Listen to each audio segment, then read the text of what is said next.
गृहमंत्री अमित शाह आज दिल्ली विधानसभा चुनाव के लिए बीजेपी के घोषणा पत्र का तीसरा पार्ट जारी करेंगे। 5 फरवरी को होने वाले मतदान से पहले कर सकते हैं लोक लुभावन वादे। दिल्ली में आज 2 चुनावी रैलियों को संबोधित करेंगे अमित शाह। राजौरी गार्डन और त्रिनगर में करेंगे जनसभाएं, लोगों से मिलने जुलने की भी योजना।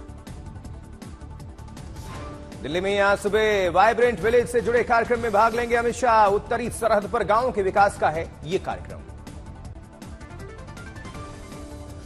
जबकि दिल्ली विधानसभा चुनाव के लिए कांग्रेस की नई रणनीति जिताऊ 1 दर्जन सीटों पर होगा पूरा फोकस। सूत्रों के मुताबिक कांग्रेस पार्टी ने करवाया है अंदरूनी सर्वे। लगभग 12 सीटों पर जीत की मजबूत संभावना कांग्रेस को। वही सूत्रों का दावा है दिल्ली में 27 या 28 जनवरी से राहुल गांधी और प्रियंका कर सकते हैं चुनावी प्रचार। आखिरी 5 से 6 दिनों में लगाएंगे जोर। जबकि नई दिल्ली विधानसभा सीट से कांग्रेस उम्मीदवार संदीप दीक्षित का बीजेपी और आम आदमी पार्टी पर हमला। बेघर और गरीब लोगों का मुद्दा उठाया। कालकाजी से कांग्रेस उम्मीदवार अलका लांबा ने सीएम आतिशी पर साधा निशाना। लोगों के मुद्दों से बचने का आरोप लगाया। वहीं दिल्ली बीजेपी के अध्यक्ष वीरेंद्र सचदेवा ने आम आदमी पार्टी के संयोजक अरविंद केजरीवाल पर लगाया भ्रष्टाचार का आरोप। पेश किए दस्तावेज। बीजेपी नेता शहजाद पूनावाला ने अरविंद केजरीवाल पर लगाया गलत आरोप लगाने का इल्जाम। कहा जनता पर ही सवाल उठा रहे हैं केजरीवाल।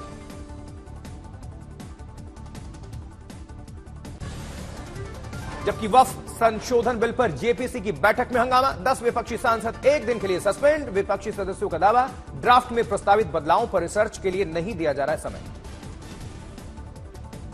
वक्फ जेपीसी से निलंबित विपक्षी सांसदों ने लोकसभा स्पीकर को पत्र लिखा। हंगामे की घटनाओं से कराया अवगत। 27 जनवरी को होने वाली बैठक को टालने की मांग।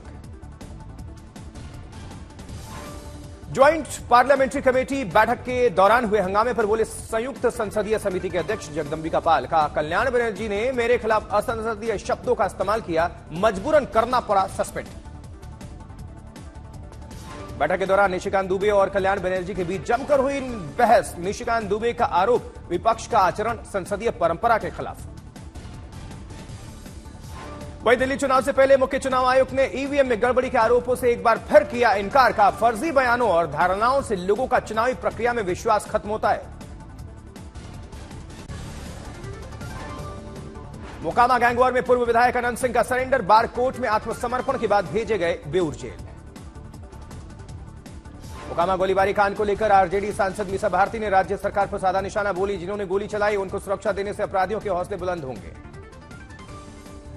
तेजस्वी यादव ने भी मोकामा गोलीकांड को लेकर नीतीश सरकार पर साधा निशाना। कहा सीएम नीतीश कुमार अचेत अवस्था में चले गए। बिहार में कानून व्यवस्था नाम की कोई चीज नहीं।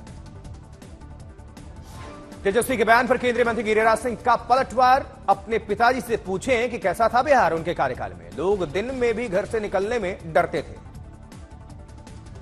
तेजस्वी के बयान पर केंद्रीय मंत्री जीतन राम मांझी ने किया पलटवार। का तेजस्वी यादव को 2005 से पहले का समय याद करना चाहिए। तेजस्वी को लॉ एंड ऑर्डर पर बोलने का हक ही नहीं।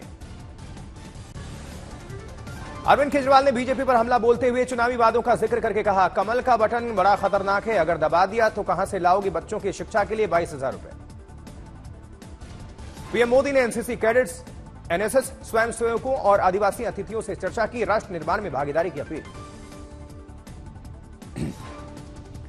ओवैसी के ताहिर हुसैन जेल मामले वाले बयान पर केंद्रीय मंत्री गिरिराज सिंह ने पलटवार किया। मुस्लिम तुष्टीकरण से बाहर निकल नहीं पा रहे ओवैसी। पुलिस कानून तोड़ने वालों पर करेगी कार्रवाई।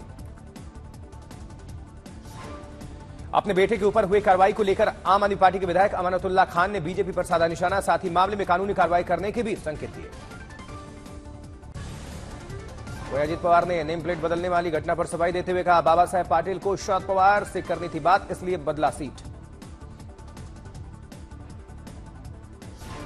शरद पवार और अजित पवार की मुलाकात पर महाराष्ट्र खेल मंत्री दत्ता भरणे ने दिया बयान। बोले सभी को लगता है कि अजित पवार और शरद पवार एक साथ उन्हें आना चाहिए। नितेश राणे के सैफ पर हमले मामले में बयान को लेकर अजित पवार ने किया पलटवार। बोले अगर उनके मन में कुछ है तो वो गृह विभाग को बता सकते हैं। दावोस में हुए महाराष्ट्र सरकार के एमओयू पर शिवसेना यूबीटी विधायक आदित्य ठाकरे ने उठाए सवाल। सीएम फडणवीस और मंत्री शिंदे पर साधा निशाना। महाराष्ट्र के मुख्यमंत्री देवेंद्र फडणवीस के दावोस दौरे पर विपक्ष ने उठाए सवाल। कांग्रेस नेता विजय वडेट्टीवार बोले दावोस में हो रहे एमओयू सिर्फ दिखावा है। वहीं संभल हिंसा के 2 महीने पूरे होने के साथ ही जामा मस्जिद पर दिखी देशभक्ति की झलक। नमाज पढ़कर निकले नमाजियों ने तिरंगा लहराए। लगाए हिंदुस्तान जिंदाबाद के नारे। चंडीगढ़ मेयर चुनाव सीक्रेट बैलेट से ना कराए जाने की मांग वाली याचिका पर सुप्रीम कोर्ट ने चंडीगढ़ प्रशासन को नोटिस जारी करके मांगा जवाब। 27 जनवरी को अगली सुनवाई। जितेंद्र पाल सिंह को इजराइल में भारत के अगले राजदूत के रूप में नियुक्त किया गया है। वर्तमान में विदेश मंत्रालय में संयुक्त सचिव के पद पर नियुक्त हैं। उत्तराखंड के मुख्यमंत्री पुष्कर सिंह धामी ने दिल्ली के पटेल नगर में सार्वजनिक बैठक को संबोधित किया है। वहीं उत्तराखंड के मुख्यमंत्री पुष्कर सिंह धामी ने कार्यकर्ताओं से मुलाकात की, बीजेपी के कार्य गिनाए। आम लोगों के बजट के लिए थोड़ी राहत की खबर। अमूल ने दूध की कीमतों में प्रति लीटर की 1 रुपए की कटौती की है। 23 जनवरी से नए दाम लागू हो चुके हैं। वहीं 26 जनवरी को लेकर दिल्ली मेट्रो का बड़ा फैसला। 26 जनवरी को सुबह 3 बजे से ही शुरू हो जाएगी मेट्रो की परिचालन। 3 बजे से लेकर 6 बजे तक 30 मिनट के अंतराल पर चलेगी मेट्रो। भारत रत्न जननायक कर्पूरी ठाकुर के 101वीं जयंती समारोह में समस्तीपुर पहुंचे उपराष्ट्रपति जगदीप धनखड़। बोले देश के लोगों को अब विकास का चस्का लगा। संबोधन के दौरान उपराष्ट्रपति जगदीप धनखड़ ने नीतीश कुमार की जमकर तारीफ की। बोले कर्पूरी ठाकुर के सपनों को साकार कर रही बिहार सरकार। 1 फरवरी से नीतीश कुमार की प्रगति यात्रा का चौथा चरण है। भागलपुर से शुरू होकर यात्रा 11 फरवरी को नवादा में समाप्त होगी। उधर फिल्म अभिनेत्री ममता कुलकर्णी किन्नर अखाड़ा की बन गई हैं महामंडलेश्वर। अब ममता नंदगिरी के नाम से जानी जाएंगी ममता कुलकर्णी। प्रयागराज में पिंडदान करने के बाद किन्नर अखाड़े के विधि विधान में शामिल पटाभिषेक किया गया और यह कार्यक्रम किन्नर अखाड़े में संपन्न हुआ। सहारनपुर में महाकुंभ थीम पर आयोजित की गई लाइव पेंटिंग प्रतियोगिता और प्रदर्शनी। इसरो द्वारा लिए गए महाकुंभ के चित्र को किया गया लाइव ड्रॉ। उत्तर प्रदेश स्थापना दिवस के अवसर पर किया गया था कार्यक्रम का आयोजन। महाकुंभ नगर में अयोध्या की तरह बन रहा राम मंदिर तैयार बनकर रामलला की प्रतिमा भी की गई स्थापित। भारी संख्या में देखने के लिए पहुंच रहे श्रद्धालु। वहीं सुपौल में कड़ाके की ठंड के चलते प्रशासन ने जारी किया अलर्ट। ठंड से बचाव के लोग अलाव का सहारा ले रहे हैं। जबकि प्रयागराज में चल रहे महाकुंभ का 13वां दिन है और अब तक 10 करोड़ से ज्यादा लोगों ने आस्था की डुबकी लगा चुके हैं। महाकुंभ में बना अनूठा रिकॉर्ड। चारों पीठों के श्रीमद जगत गुरु शंकराचार्य प्रयागराज में पहुंचे। श्रृंगेरी पीठ के श्री शंकराचार्य 150 साल बाद कुंभ में हो रहे हैं शामिल। संगम नगरी प्रयागराज में लगे महाकुंभ में हुआ सबसे बड़े ड्रोन शो का शुभारंभ। लाखों श्रद्धालुओं ने दीदार किया। कुंभ नगरी में ड्रोन शो देखने उमड़ी भारी भीड़। लोगों ने देखा संस्कृति, अध्यात्म और तकनीक का अनूठा तालमेल। लोगों ने मोबाइल कैमरे में कैद की यादगार तस्वीरें। 76वें गणतंत्र दिवस की पूर्व संध्या पर आज शाम राष्ट्रपति द्रौपदी मुर्मू देंगी राष्ट्र के नाम संदेश। शाम 7 बजे प्रसारण होगा। गणतंत्र दिवस समारोह के सिलसिले में राजधानी दिल्ली में कड़ी सुरक्षा व्यवस्था। 6 लेयर के सुरक्षा घेरे में निगरानी और तलाशी। गणतंत्र दिवस पर दिल्ली की सुरक्षा में जुटी अर्धसैनिक बलों की 70 से ज्यादा कंपनियां। पुलिस के 15,000 जवान भी तैनात हैं। नई दिल्ली जिले में लगाए गए 7,000 से ज्यादा सीसीटीवी कैमरे। इनमें से 1,000 से ज्यादा कैमरे सिर्फ परेड रूट पर रखेंगे नजर। जबकि सीसीटीवी कैमरों में फेस रिकॉग्निशन सिस्टम का इस्तेमाल हो रहा है। संदिग्ध अपराधियों की पहचान करने में मिलेगी मदद। एफआरएस वाले कैमरों से लैस गाड़ियां भी लगाएंगे चक्कर। जबकि नीट की तैयारी करने गई छात्रा का रेप के बाद वीडियो सोशल मीडिया पर वायरल करने का आरोपी गिरफ्तार हुआ है। छात्रा ने आरोप लगाया था। आगरा में हिंदू महासभा के कार्यकर्ताओं का प्रदर्शन। ताजमहल में उर्स का विरोध। वहीं भंडारा ऑर्डिनेंस फैक्ट्री ब्लास्ट में मृतक के परिजनों को 5 लाख रुपए की वित्तीय मदद करेगी महाराष्ट्र सरकार।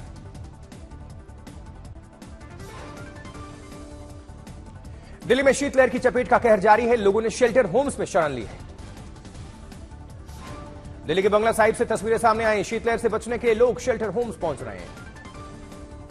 वायनाड में बाघ के हमले से महिला की जान चली गई। घटना के विरोध में लोगों ने किया हंगामा।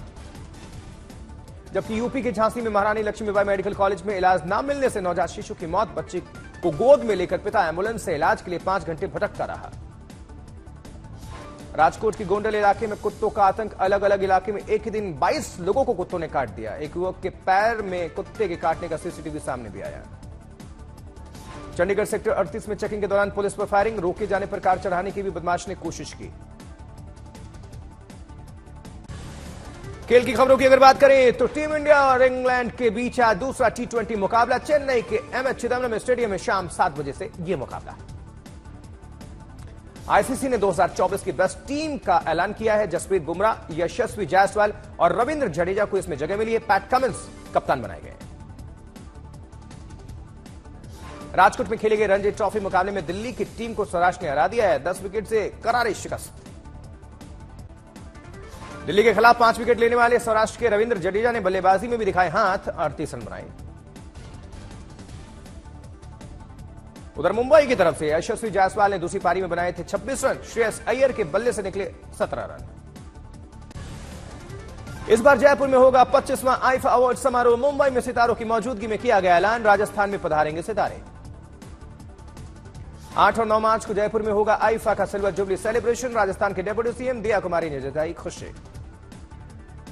मुंबई में हुआ आईफा समारोह का प्री इवेंट। शाहरुख खान, कार्तिक आर्यन और नोरा फतेही जैसे सितारे इसमें मौजूद रहे। गुजरात के जामनगर पहुंची अंबानी परिवार की बहू राधिका मर्चेंट आइनॉक्स सिनेमा परिसर में नजर आई। फिल्म बदनाम के पोस्टर लॉन्च में शामिल हुए क्रिकेटर यजुवेंद्र चहल और राहुल तेवतिया।